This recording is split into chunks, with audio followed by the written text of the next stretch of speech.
ఎంసెట్ 3 కి ఏర్పాట్లు చేస్తోంది సర్కార్. ఎంసెట్ 2 ఎగ్జామ్ రద్దుపై ఇవాళ అధికారిక ప్రకటన చేయనుంది. దీంతో పాటు త్వరలో నిర్వహించనున్న పరీక్ష వివరాలు రిలీజ్ చేసే అవకాశం ఉంది. మరోవైపు లీకేజీలో సిఐడి దర్యాప్తు వివరాలను సీఎంకు అందజేశారు డీజీపీ. ఎంసెట్ 2 ఎగ్జామ్ ను రద్దు చేసింది ప్రభుత్వం. ఇవాళ అధికారికంగా ప్రకటించనుంది. అయితే ఎంసెట్ 2 రద్దవటంతో ఎంసెట్ 3 ఎప్పుడు నిర్వహిస్తారు, ఎగ్జామ్ డీటెయిల్స్ తో పాటు పాత విద్యార్థులకు వెసులుబాటుపై ప్రకటనలో క్లారిటీ ఇచ్చే అవకాశం ఉంది.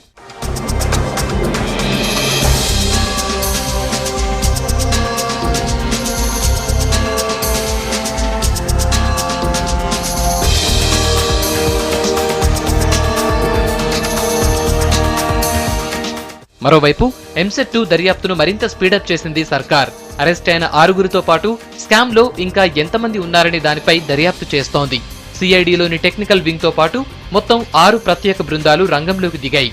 ఇప్పటి వరకు నిందితులు ఇచ్చిన సమాచారం ఆధారంగా దర్యాప్తును కొనసాగిస్తున్నారు.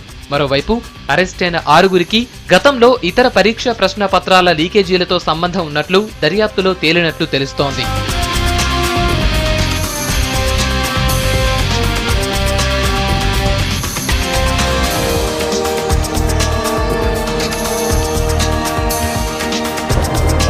పేపర్ లీకేజ్ పై దర్యాప్తునకు సంబంధించి ఎప్పటికప్పుడు వివరాలు తెలుసుకుంటున్నారు సీఎం కేసీఆర్. సిఐడి దర్యాప్తు వివరాలను నిన్న సీఎంకు అందించారు డీజీపీ అనురాగ్ శర్మ. లీకేజీలో ఎవరెవరి పాత్ర ఉంది, ఎక్కడెక్కడ పొరపాట్లు జరిగాయనే దానిపై సీఎంకు వివరించారు డీజీపీ.